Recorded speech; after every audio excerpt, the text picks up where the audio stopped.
खुलुमबाय रायजो राजाफोर आरो दिनै खनसे फेसबुकआव फैनाय जालायबाय आरो बिनि खारनाव आं फंनै फंथामसोल' बाथ्रा बुंगोन आरो बे जोबोद गोनांथि रायजो राजानि थाखाय आरो प्रत्येकटा जा आङो भिडिअ फैयो आं मोनसेबो आननेसेसारि बाथ्राखौ बुङा आरो भबिष्यतनि खोथाखौ आं माखासे जोंनि बर'फ्रा माखासे फिसा फिसा मिस्टेक खालामबोनायखौसो आङो बेखौ आङो सेटिं खालामनो थाखाय बा थिक खालामफिननो थाखाय बेखौ आङो जाहाथे रियेलाइज बा बुजिफिननो सेस्था खालामनो हानाय थाखायसो आं बेखौ दिनैसिम आं भिडिअ आपडेट होगासिनो दङ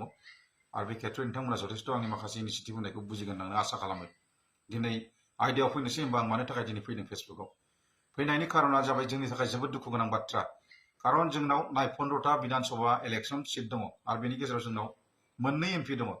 दिनै मा खेथ्रयै मा हिसाबै ट्राइबेल ब्लक बेल एरियाखौ जेनेरेल खालामनाय बायदि मा हिसाबै मिक्सार खालामनो हाखो बहा गोमानानै थाखो जोंनि माखासे गिदिर गिदिर नेता इन्टेलेक्सुवेलफ्रा इउपिपिएल बिपिएफनि अथ'बा माखासे बर'नि लिडार्सफ्रा बहा गोमानानै थाखो दिनै बेखौसो आं सोंखारिनो सानदों मानो गावजों गाव गिलुबालु इउपिपिएल जावनानै राजनितिकआव बिराद एक्सपार्ट जादों बहा गोमानानै थाखो दासिम बे खेथ्रआव मानि थाखाय रिसेटिं खालामफिननो हायाखै सोंलु नाम्बार सेथिया दिनै फैदों बे सिदा खोथा जाय इउपिपिएल बिपिएफ बिथांमोना खालामा लोगोसे जाय बर' माखासे गोदान जोंनि बर' जाथिनावथ' संगठनानो जोबनो थांला गोदान गोदान साब्रै साबाजोंबो दायो बै बिथांमोनावबो सोंनाय जाबाय दिनै मानो थाखाय सावन होनो हायाखै जोंनि जाति माहारि माखासे संगठन लिडार पलिटिकल पार्टी लिडार्सफोरालाय थाखा फैसा गोनां लिडार्सफोरालाय मानो थाखाय दिनै मोनसेबो मेम'रेन्डाम गाराखै जे माबा सरकारनि एगेन्सै जोङो जेरैखि जाया ट्राइबेल ब्लक बेल एरियायाव 15टा जोंनो नाय करियावबो 10टानिफ्राय 12टा जोंनो सिट नांगौ दिनै कार्बि आलं बायदियाव नाय मेजरिटियानो गैया बेसेबां बिसिनाव माबा गासिबो बांसिन एसटि सिटआनो विधानसभाया दिनै क'क्राझार बायदिया बर'नि उत्तमै दिनै लासिंसिं बाथ्रा मोनबा एमएलए आव ट्राइबेल ब्लक बेल एरियायाव जेनेरेलसो बांसिन डिमान्ड जाबाय बिसिनासो मोनथाम दं विधानसभा सिटआ बिनि गेजेराव जोंना मोननैल' क'क्राझाराव दतमाजों क'क्राझार कनस्टिटुएन्सिजोंल' बाद बाकिया बहा गोमानानै थाखो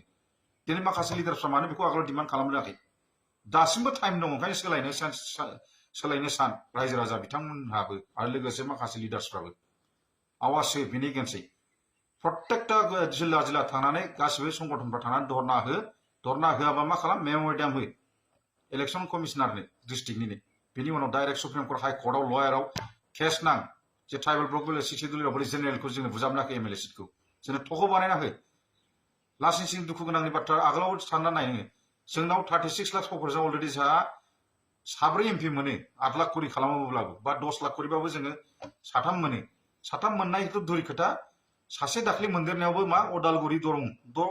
अलरेडि अदालगुरिया ट्राइबेल ब्लक बेल एरिया बे ट्राइबेल एरियाखा बिटिसि एरिया बिनि गेजेराव मा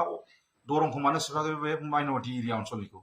बे मा सरकारनि खैसार गेलेनाय नङा होमबा आरएसएसनि डिजाइन जोबनो बेयाव नोंथांमोना बुजिना बुजाखै आरो बेल' खोथा नङा दिनै आं मोनसे जिनिसखौ स्ट्रंलि नोंथांमोनखौ इनिसियेटिभ हरनो सानदों 2026आव गेजेर बा लास्टआव जानो थांगासिनो दं अल इन्डिया डिमिलिटेशन देट मिन्स गासिबो सिटआ आरो माखासे दानखौ बांसिन बारायगोन जेराव आसामनि विधानसभा 126टा दं बिनि गेजेराव 180टाबो जानो हागौ एटलिस्ट जोंनाव बिटिसिनि खेथ्रआव नायखरोबा जों 50टा सिटखौ जों बिनानै लानो हायो सरकारखौ नारसिननानै खायदा बुद्धि खालामनानै जाय सरकारजों थाबायो बेखौ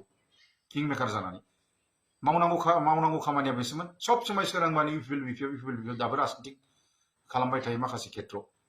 जों मानो गुबुन जाथिनि लिडारखौ मानो फंसे डिबेट बाथ्रा खालामनो हाया मानो दान्थेनो हाया मानो चेलेन्ज खालामनो हाया दिनैसिम आं टिभियाव दासिमबो नुवाखै बिदि चेलेन्ज खालामनो हानाय खालि गावजों गावल' मोसा मालायजोंबा दाउसा दिनै आं बेखौल' मोनसे स्ट्रंलि आपिल खालामगोन रायजो राजा आइ आफा बिदा फंबायफोरखौ साखि दोननानै फेसबुकआव जे माखासे जोंनि बर' नेताफ्रा थाबैनो बेखौ केसो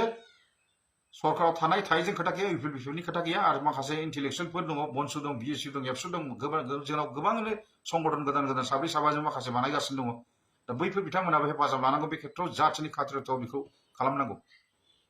मानो होनना बुङोब्ला जोङो जेनेरेलजों जोंखौ लगायनो नाङा नाय करियावबो जों 15टा सिटआव जों जेनेरेलासो बांसिन डिमान्ड जागासिनो दं खारन क'क्राझार बायदि डिस्ट्रिक्टआ दिनै बर'नि उथुमै गुरुदेब कालिचरननि जन्म जानाय क'क्राझार डिस्ट्रिक्ट बायदि दिनै पर्बजराया ट्राइबेल सिट जानांगौ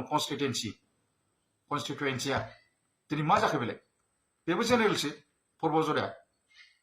होमबा क'क्राझार डिस्ट्रिक्ट बायदियाव बर'नि उथुमायाव मोननैल' एसटि सिट गासिबो होमबा जेनेरेलासो बांसिन स्क'प मोनबाय मेजरिटि बांसिन होननानै ओरैनो सिक्सटिडुल एरियायाव बिसोर जोङो थानोसो मोनो प्रटेक्टेड क्लास थानो मोननाया बिसोर जेबो भेलु आं गैखाया थायोब्लाबो बे खेथ्रखौ बुंनानै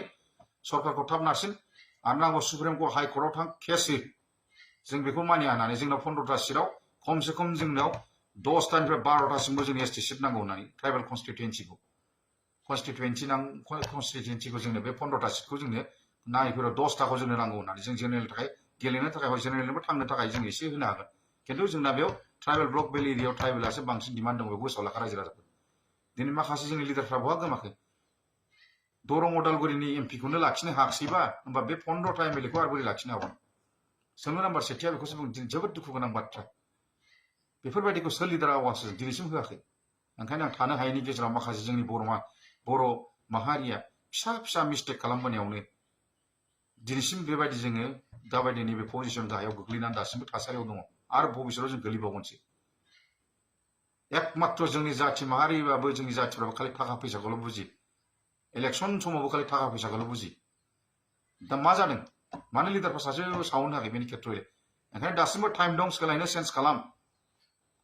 थिरांथाखौ मोजाङै गोख्रोङै चेन्ज खालाम दा डिमान्ड खालाम स्टार्ट खालाम बिधान सभानि सिगां इलेक्सन फैयैनि सिगां 2026नि इलेक्सननि सिगां थांनानै दिल्लीयाव सुप्रिम हाइकर्टआव केस हो ट्राइबेल ब्लक बेल एरियायाव नन ट्राइबेल ब्लक बेल एरियाखौ जेनेरेलजों लागायनानै जोंखौ जाम्बा खालामदों होननानै एमएलए सिटखौ जों मानिनानै लाहा जोंनो खमसे खम 10निफ्राय 12टा जोंनो एसटि सिट नांगौ जोंनि मोनब्रै डिस्ट्रिक्टआव होननानै शिडुल एरियायाव बिटिआर एरियायाव आरो जोंना मोनसे बिराद कनफिउजन जाम्बासो जागोन सोरबा बिटिएडि होननानै दावराव जायो सोरबा बिटिआर होननानै दावराव जायो जायखिजाया गावबा जाय पार्टी जेखौ एक्सेप्ट खालामना ला दाला बेखौ जेबो आपत्ति गैया खिन्थु मेन खोथाया पलिटिकेलनि इस्यु फैया बेहाय जाथिनि खाथिराव नोंथांमोना थाब मावनो ला नङाबा खिन्थु जोबनाय लामा फैबाय बेखौ गोसोआव लाखि आरोखि एसेखिनियानो बुंनानै फोजोबनाय जाबाय गोजोन्थों